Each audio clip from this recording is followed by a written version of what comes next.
Horas, sebelumnya saya ucapkan terima kasih kepada Bapak Ibu yang berkenan mendengarkan penyuluhan, penanganan, dan pengolahan pasca panen hasil perikanan oleh tim KKN PPM UGM 2021. Sebelumnya, perkenalkan nama saya Marintan Sianturi, mahasiswa Fakultas Pertanian jurusan Perikanan Angkatan 2018 Universitas Gadjah Mada. Pada kesempatan kali ini, saya akan menjelaskan mengenai penanganan dan pengolahan pasca panen hasil perikanan. Dalam penyuluhan ini, saya akan membagikan beberapa video yang menjelaskan mengenai tata cara penanganan pengolahan pasca panen hasil perikanan yang baik dan benar. Setelah penyuluhan ini, harapannya kegiatan ini dapat memberikan pengetahuan kepada masyarakat agar dapat menerapkan penanganan dan pengolahan ikan untuk meningkatkan kualitas dan menjaga gizi ikan. Untuk pengertian dan prinsip, penanganan merupakan semua kegiatan yang dilakukan terhadap ikan sejak ditangkap, di atas kapal, di darat, dan pada saat didistribusikan hingga sampai ke tangan konsumen atau siap untuk diolah di pabrik. Sementara untuk pengolahan sendiri, pengolahan merupakan semua rangkaian dan atau perlakuan dari bahan baku ikan sampai menjadi produk akhir untuk menjadi konsumsi manusia. Pada prinsipnya, penanganan ikan basah dibagi menjadi dua. Yang pertama, untuk mempertahankan kesegaran ikan sepanjang mungkin, dan yang kedua, memerlukan ikan yang bersih, higienis, dan sehat. Selanjutnya, yang kedua, tujuan penanganan dan pengolahan pasca panen hasil perikanan. Tujuan dari penanganan dan pengolahan pasca panen hasil perikanan yang pertama, tetap bernilai gizi tinggi. Yang kedua, mengusahakan agar kesegaran ikan dapat dipertahankan. Yang ketiga, kebusukan ikan dapat ditunda. Yang keempat, menekan loss atau kehilangan karena penyusutan dan kerusakan. Dan yang kelima, meningkatkan nilai ekonomis. Kerusakan yang terjadi selama penanganan ikan. Hal ini dapat disebabkan oleh kondisi ikan atau cara penanganan yang dilakukan. Yang pertama, memar. Memar pada ikan dapat terjadi karena penggunaan pukat harimau, terbentur pada benda keras, atau tertindih selama penangkapan atau pengangkutan. Benturan antara ikan dengan benda keras dapat merusak jaringan pada daging ikan. Yang kedua, luka. Penangkapan dengan jaring insang, pukat harimau, atau pancing dapat menyebabkan luka pada ikan. Apabila tidak segera ditangani, maka luka tersebut menjadi pintu masuknya mikroba pada tubuh ikan, yang mengakibatkan terjadinya kerusakan lebih parah lebih lanjut. Yang ketiga, ada burst belly. Burst belly merupakan peristiwa pecahnya dinding perut ikan yang disebabkan oleh aktivitas enzim. Setelah ikan mati, ikan memiliki enzim yang tetap bekerja untuk merombak senyawa kompleks dan aktivitasnya akan meningkat sejalan dengan peningkatan suhu tubuh ikan. Akibat tidak adanya pasokan pangan dari luar tubuhnya, maka enzim akan merombak atau mencerna jaringan di sekitarnya, terutama dinding perut. Yang keempat, melanosis. Melanosis adalah peristiwa terbentuknya bercak orange pada tubuh ikan, terutama pada jenis udang. Bercak orange yang terbentuk merupakan hasil perubahan kimiawi enzimatis yang sering disebut melanosis atau melanogenesis pada pigmen udang. Yang kelima, black spot. Black spot merupakan salah satu indikator penurunan kualitas udang segar, yaitu terbentuknya bintik hitam. Black spot sangat dipengaruhi oleh adanya radiasi sinar matahari terhadap permukaan kulit. Bintik hitam terbentuk melalui serangkaian reaksi biokimiawi. Pada udang, melanosis terlihat lebih nyata. Bercak hitam akan timbul beberapa jam setelah panen apabila tidak dilakukan pendinginan. Yang keenam, freezer burn. Freezer burn merupakan penurunan kualitas ikan karena kontak dengan udara dingin. Bagian luar membeku lebih cepat dibandingkan bagian dalam. Lapisan daging bagian luar tidak hanya mengering, tapi menyebabkan sel-sel daging pecah. Ikan yang mengalami freezer burn tetap aman untuk dikonsumsi. Yang ketujuh, ketengikan. Ikan dapat digolongkan berdasarkan kandungan lemaknya, yaitu ikan gemuk dan ikan kurus. Lemak yang terkandung dalam daging ikan sebagian besar adalah tidak jenuh, sehingga cenderung mengalami perombakan. Perombakan ini berakibat proses oksidasi yang jika berlanjut akan menghasilkan bau yang kurang sedap. Yang kedelapan, mikrobia pembusuk. Mikrobia pembusuk akan mengeluarkan enzim yang akan mencerna bahan pangan di sekelilingnya, sehingga menyebabkan bahan pangan tersebut menjadi senyawa yang lebih sederhana, yang beraroma busuk dan tidak layak untuk dikonsumsi. Ciri peningkatan aktivitas mikroba pembusuk pada bahan pangan adalah tercium bau busuk, bahan pangan menjadi lunak berair, nilai pH meningkat mendekati normal, dan sebagainya. Yang kesembilan, mikroba patogen. Kerusakan yang ditimbulkan oleh mikroba patogen adalah meningkatnya konsentrasi metabolit sekunder yang dapat menyebabkan timbulnya penyakit, baik berupa keracunan maupun gangguan kesehatan. Yang ke-10, senyawa racun. Sebagian besar ikan aman untuk dikonsumsi, namun ada beberapa jenis ikan yang secara alami mengandung racun, baik karena seluruh badannya mengandung racun maupun bagian tertentu saja.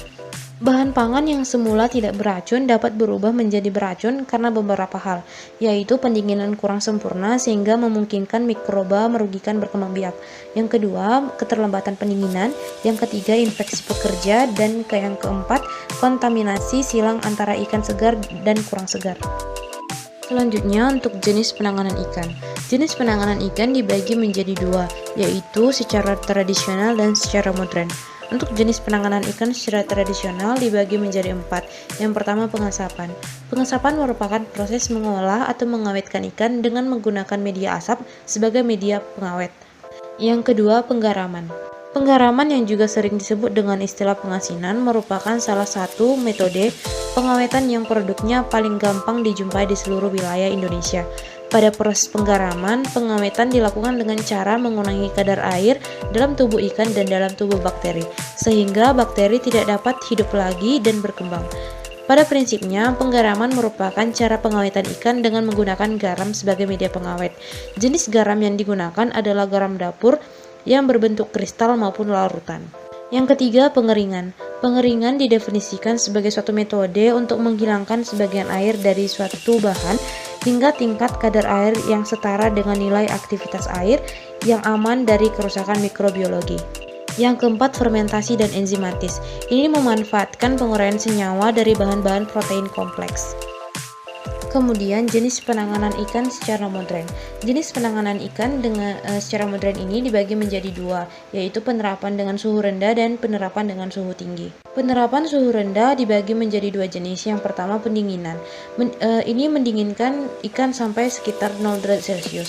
Kita dapat memperpanjang masa kesegaran ikan sampai 12 sampai 18 hari sejak ikan tertangkap dan mati, tergantung pada jenis ikan dan cara penanganannya. Yang kedua, pembekuan. Cara penanganan ini dilakukan pada suhu minus 18 derajat Celcius sampai minus 30 derajat Celcius. Dengan disimpan pada suhu serendah itu, pertumbuhan mikroorganisme akan benar-benar dapat terhenti dan ikan dapat disimpan dalam jangka waktu yang lebih lama. Selanjutnya, jenis penanganan ikan secara modern dengan penerapan suhu tinggi.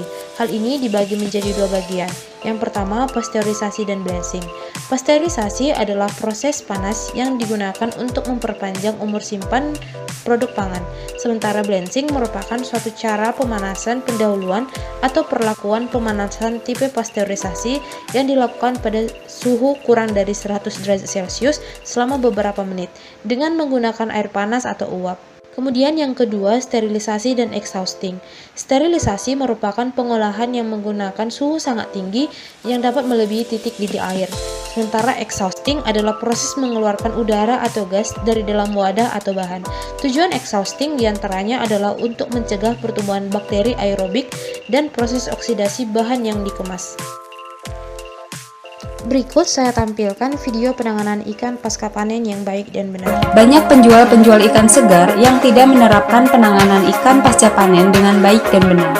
Berikut akan kami tampilkan contoh penanganan ikan pasca panen yang salah dan sering dilakukan oleh pedagang ikan, serta bagaimana cara menangani ikan dengan baik dan benar.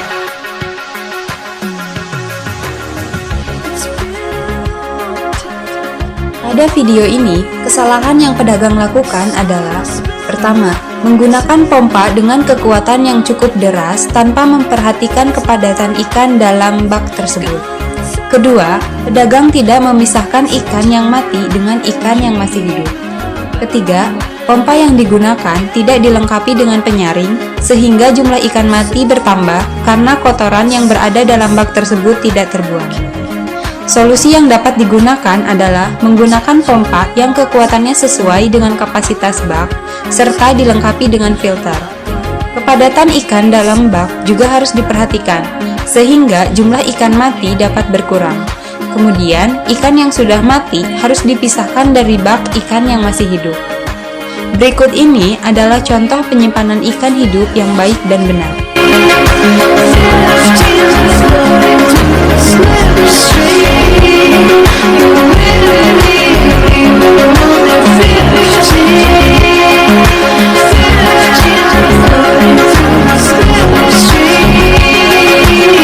Ini adalah beberapa kesalahan yang umum dilakukan oleh pedagang ikan saat menyajikan ikan. Di antaranya, mereka tidak menggunakan es untuk menjaga kesegaran ikan dan ikan disusun dengan cara ditumpuk.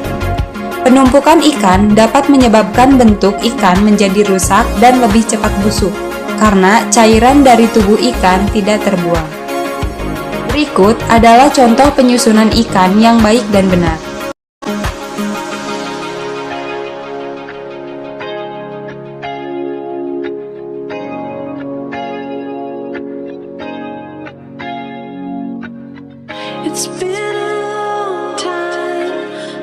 Berikut merupakan video mengenai penyiangan ikan yang salah. Kesalahan yang dilakukan pedagang tersebut adalah tidak melakukan penyiangan di tempat yang bersih dan tanpa menggunakan air yang mengalir. Selanjutnya, pada saat disiangi, limbah perut ikan tidak langsung dibuang, tetapi pedagang menggunakan tempat yang sama untuk menyiangi ikan yang lain. Berikut ini adalah video bagaimana menyiangi ikan dengan baik dan benar.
Inovasi produk penanganan dan pengolahan hasil perikanan.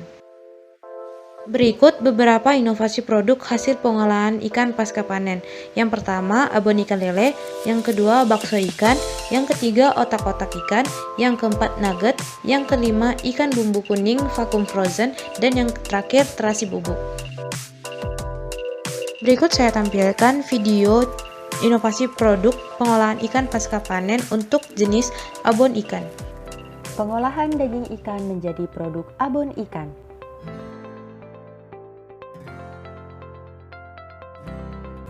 Ikan lele dimatikan dengan cara dipukul dan ditusuk otaknya. Ikan disiangi dan dicuci bersih.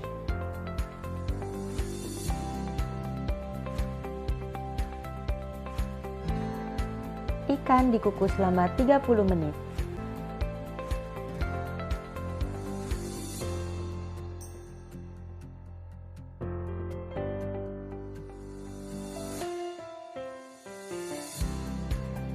Daging ikan disuir dengan pelan-pelan sehingga berupa serat halus.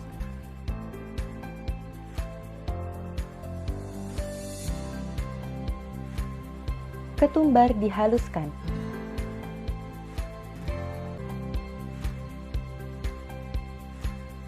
Jahe dan lengkuas dipotong lalu dimasukkan ke dalam blender. Tambahkan bawang merah dan bawang putih. Tambahkan sedikit minyak goreng dan haluskan menggunakan blender.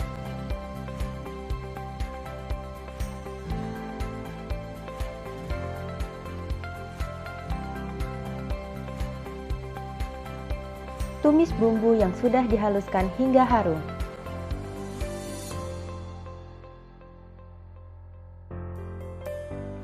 Tambahkan serai dan daun salam.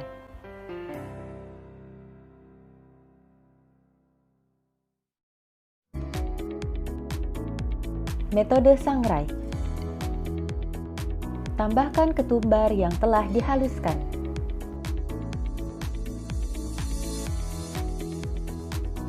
Tambahkan gula merah,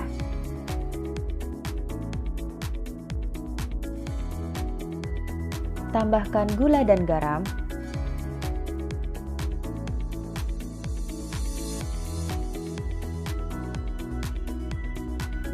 Masak hingga coklat keemasan.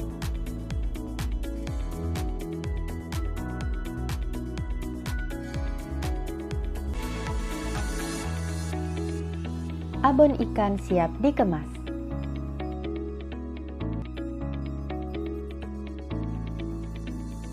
Berikut saya sertakan gambar inovasi produk pengolahan ikan pasca panen, yaitu ada nugget, otak-otak, bakso, abon, ikan bumbu kuning vacuum frozen, dan terasi. Yang terakhir, manfaat dari penanganan dan pengolahan pasca panen hasil perikanan yaitu yang pertama, memperpanjang waktu dan jumlah persediaan pangan.